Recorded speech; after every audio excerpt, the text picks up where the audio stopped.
He knew the model well. It was a Beretta 92 FS. He hadn't held one in more than a decade. He knew he should turn it in. He knew he should call the police, because people don't just leave guns lying around wrapped in cloth for no reason. He knew all that, but he still picked it up and ejected the magazine.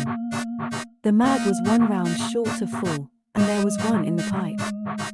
Just the way he always carried his weapon.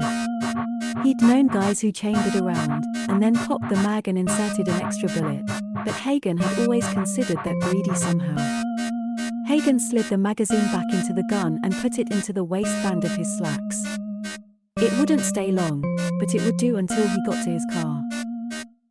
He walked to the car in a daze, and sat there in the driver's seat, holding the pistol, trying to figure out why, now, after so many years, sensation had returned to his fingers. What can I tell you, Wayne? It's a damn miracle. Hagen smirked. That a professional diagnosis, Charlie? The doctor shrugged. Ah, hell, it's as close as you're going to get. I guess the more likely explanation is that the nerve damage wasn't as bad as we thought, but you know as well as I do how extensive it was. Yeah. Hagen winced at the thought of the months of physical therapy, pain pills, checkups. His fingers had been the last remaining trace of the incident.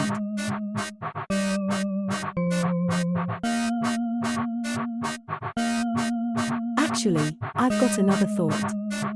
Charlie pulled his stool up close to Hagen and leaned in. Wayne, could it be that there's some part of you that hasn't dealt with what happened? Charlie, fuck off.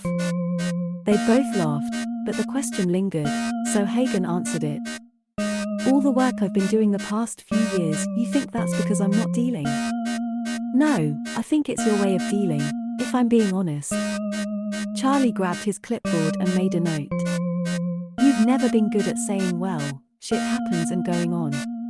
Now, granted, I don't know if I could do that in your position, but you've got to admit you've always run a little hot. I guess.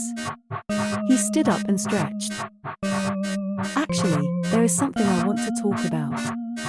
Okay. Not with you then. Charlie looked hurt, and Hagen shook his head. That's not what I mean. I think I am dealing with something, but it's not what happened at the park. Something that happened when I was in the service. Charlie nodded. He had never served, which was one reason Hagen didn't want to tell him about the gun. He wasn't sure who would understand, but he knew Charlie wouldn't. Well, the VA does counseling, the VA hates my guts, said Hagen flatly. I was wondering if you knew anyone who does counseling. Someone you'd recommend.